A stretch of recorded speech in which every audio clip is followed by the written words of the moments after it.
This is Terry McDade, aka the Pirate Hunter. This is an in-box kit review of the 2009 Revell Monogram repop of the 1969 Monogram Rommels Rod, the Desert Fox's Crazy Command Car. I seen this kit originally when it came out in 1969 and never had a chance to build it back then. Like I did some of the others from Ed Big Daddy Roth and some of the others from Tom Daniel. This is a kit that, from what I've just opened the box and glanced at, it looks pretty good. We'll look at it a little more detail here. I've read a few reviews on it, but it just, what they were talking about, they were finding wrong, I didn't find on this. Now, I don't know which kit they were talking about or which variant or anything like that. Now, I know there is some original ones of the Monogram ones floating around out there on eBay and some of the others, but the cost is very astronomical for them, much like it is on anything that is an old kit. The old and rotten sometimes is better than new and improved. But on modeling kits, that's not necessarily so. So let's have a look at the box here, and we'll get it open and go from there on it. The box art on it has Tom Daniel's name and the picture of him. On this side, I'll hold it here, see if you can read it, some of it. It says feature length 9 inches, number of pieces 71, body molded in beige, decals water slide.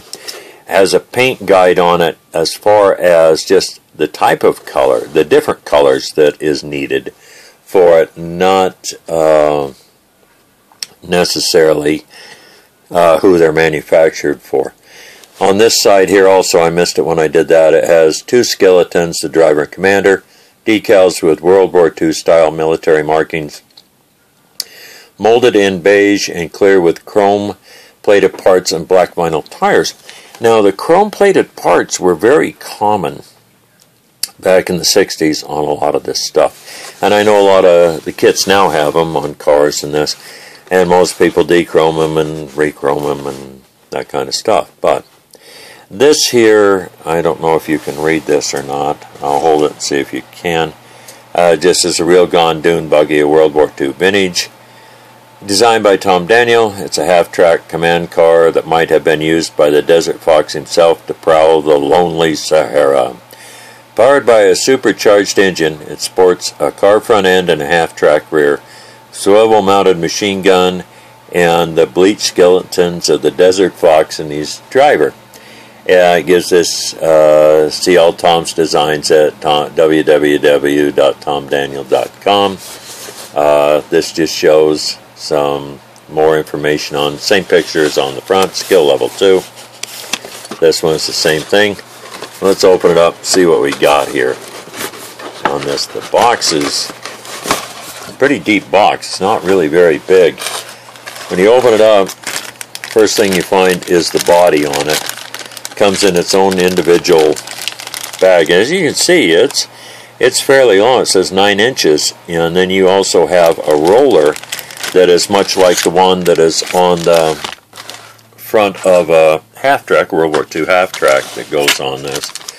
So let's open this up, see what this looks like. It is a pretty, not a bad, on my camera it looks a lot different than what it does in real life here. This is on my tab too. The color, if you just wanted to build it with this color, it's really not too bad. It really isn't. The body looks good. It's a thicker plastic, but this is 1/24 scale, and it is something that's not designed to be a historical replica of a vehicle. So it's a typical car like this, car kit like this out of the late 60s, early 70s. There's a few ejection pin marks on the bottom here and down here, but nothing that's going to cause you any grief. The door, it's got the door handles and hinges molded on it, both sides. Body looks pretty good. This next is the clear, And looking at this through the plastic, this is a lot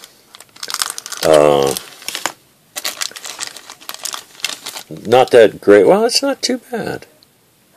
I don't know if you can see. Well, maybe you can see it through there. The small windshield, which goes between the driver and Rommel, has got a pretty good, seems to have a pretty good amount of distortion. There's a little distortion out of the big one, but not bad. You know, this is not something that you're paying for Dragon or some of these other kits type quality on it. You know, it's something to build and have fun with. You know, it just is. I don't believe many aftermarket parts.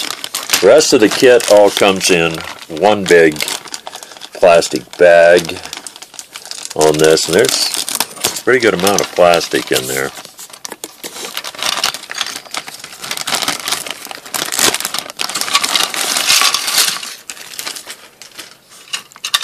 This has the tub, and it's got where the seat mounts are on this, where the different seats are. You can see this here, and apparently, if I remember, I don't know if you, yeah, there you can. It's supposed to be a whole bunch of machine gun ammo gets mounted there or something, ammo cans. There's some detail on the interior. There's door handles on it, molded on the inside on that one. On the front doors, nothing on the back. This is, it's got the things for where it's like a, the convertible top to go on it. There's no injector pins marks on the inside, so that looks pretty good. This sprue has the two skeletons and Rommel's head, half, the front half and the back half on it, I guess. These are spare track links. These are the ammo cans that go on the floor there, where it showed that on that. Has a shovel with it, the arms on it. So it's kind of with a finger pointing. I don't know if you can see that or not. Maybe you can. Yeah, the finger's pointing the, you know, go that way kind of thing. There's, I don't know, a loose part in here somewhere. Probably this seat that's come off. The seat's got, you know, detail on it. It's a pleated seat. You know, tuck and roll kind of pleated seat. Very reminiscent of the 1960s when you built custom cars for real. Street rods. This is more, there's some parts come off this. This was a completely sealed kit, so if they're in here, they should be in here somewhere on this. Looks like there's a part missing right off there. We'll see what it is. That was the driver's head, front half and back half. This is Rommel's head, front half and back half. Another arm right there. Here is Rommel's arm holding, excuse me, the field glasses on this. This is the bottom of the frame, the chassis and running gear. There's the rear end on it. The bottom of it for the vents where gas tank or something is. The front suspension's does have some parts for front suspension on it. It has some numbers here on this, and it's 0923009 GLI. I don't know what the other one is. It's over here. Copyright 2009 is the lettering on the inside of the tub right here. That I have no idea what that's for on it. The detail's not too bad on it. The frame's straight. The vents on the bottom of this are pretty crisp. There's really, looks pretty good. A little bit of minor flash on it, but nothing major. This is the bottom of the engine block on it. Two of the machine guns, the two machine guns for it that go on it. I don't know if you can hear that in the background or not, but that's a pretty good thunderstorm that's just starting to go through. All the louvers on the sides of this, they got a pretty good amount of detail on them. Look pretty good. And that's another thing, you could mold this with the hood open because it's a three-piece hood assembly. Maltese crosses on the headlight covers. This, I think, is part of the exhaust system for it. This is the spare tire and wheel cover here. These are the windshields, the two different windshields, the one for the front of it and the one that goes between the driver and Rommel. These are the headlight buckets, I think another part of the exhaust. There's your front suspension on this. It's got some detail on it. You know, the coil springs look pretty good on it. You know, you're for original kit, you know, done in 1969. It's not too bad a kit. I said these are fun kits. These are not ones that, you know, you're going to get on there and hopefully the trolls won't go after you kind of thing. This is the other part of the motor. And it's got the spark plug wires detailed in it. Part of that, I don't know if that's the compressor for it or not.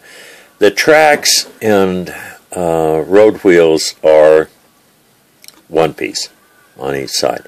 And there's not a lot of detail on them, and there really isn't. And this is, I said, this is something you're going to buy that if you wanted to detail it, you really could. Now, as far as finding 1/24 tracks, there might be some out there, but I'm not worried about it. You could do a little bit of detail work on the motor and show it with the hood open, and it wouldn't look too bad. See what else we got in here. Here's the chrome. Here's the chrome accessories for the motor. I said the chrome looks pretty good on it. It really does. It's pretty shiny there. Actually, you can see the ugly guy looking over the top of the camera. Oh my God, that's scary. On it. Different parts. The steering wheel's chromed. This is the hood, the radiator ornament right here. I don't know, I think it's shift levers and lights on it. This is the valve cover for the motor, I believe. The grill looks good. The grill's got a lot of detail on it. All the slots in it lines in it are pretty crisp. They really are. And you can feel them without any problem on it. There's the instructions. Here's the decals. These decals, you know, they have one palm tree with a swastika in it. The dash decal on it. One says, now I'm not going to try to pronounce this. I don't need to insult anybody. It's got different German words in it here and this. I'd have to look them up. I don't speak that very well. So it's got different decals going on, different lettering in this. The decals are fairly a little bit thick. You know, but that's just, like I said, you got to look at this without looking at it like a kit that you just went and spent, you know, 100 and some odd bucks for on it. It's a fun build kit. It's something to have fun with. That's why I bought it. The tires are vinyl on it.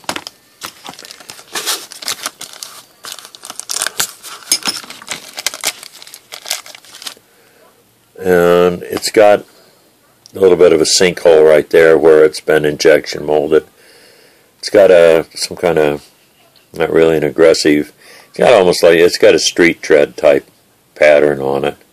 Can't really see it too good, I don't believe, on the camera. But it does have a street tread type pattern. No raised lettering on it that I can see. It's got raised sidewall tread on it. The instructions, like the Phoenix right here, we'll hold this, see if you can, I'll just keep this here, see if you can pause it and read it, if you can read it with my tab too. I don't quit moving around. It's a couple pages, 4 pages here. And this step 1 is, this shows step 2. Where's step 1? Oh, step 1's on the back side of the instructions. Okay. On the back side of the instructions, this is putting the motor together on it. A little bit of note says, scrape plating where cement must go. Cement will not stick to plating. So, you know, you've got the chrome accessories for the motor. Top half of the trans on it. Then step 2, which you go back to here, and putting this is putting all your the assembled engine and the shovel on the side, the tub into it, the running gear, the tracks on the side of it, putting it all together.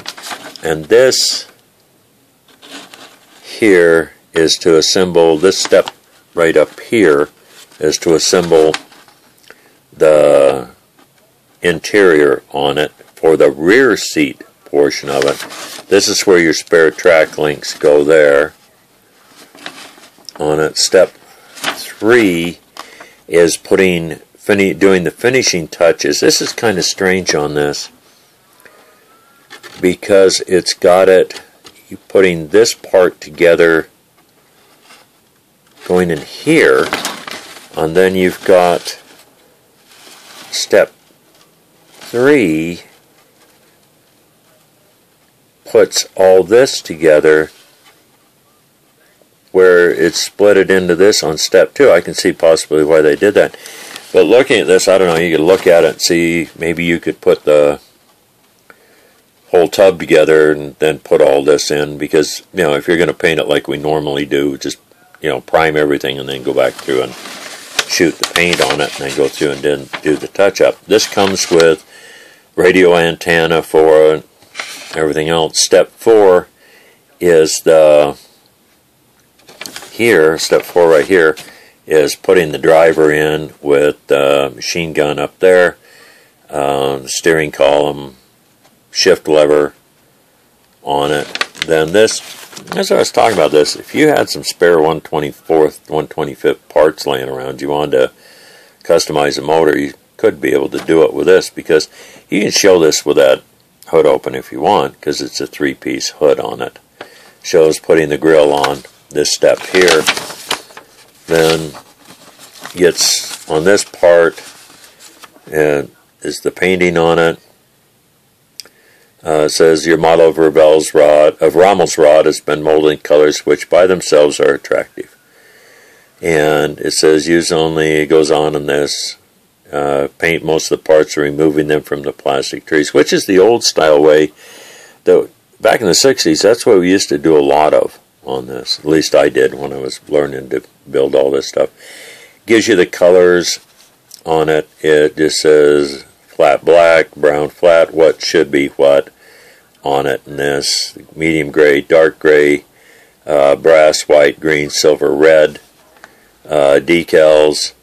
Refer to the photos below and the front page and box. Illustrations for a proper decal location. For a neat job, work with one subject at a time and trim each close to the color outline. And then I like this one. I gotta like this. Shows the rear of the car with the end. I like that. This is kind of I said, it's a fun kind of kit. It's something that'd be fun to build. I'm going to build it eventually when I get time, right in the middle of everything else I'm trying to do here. The Welcome to Potsdorf build is still getting worked on, and my schedule has slowed down. I went from 28 hours a week maximum to almost 60 hours a week. Now I'm back down to about 38 hours a week, so hopefully I can start getting back to working on some of this stuff. This is just, I got this actually for my birthday, and so it is one of them kits. I said it'll be really fun to play with and do. So you can detail it, paint it up, do with it what you want. I know there's stumbled on one website out there that shows a bunch of different builds of these guys that build them and customized them different ways, different paint jobs on it. This, so it's a fun kit. It's a big kit. Something you sit down and build and play with and enjoy it, take your mind off of things. So this is it for this review. Hopefully I can get some more information on the Welcome to Potsdorf build that I'm still trying to get done. I do have something I'm going to show here real quick.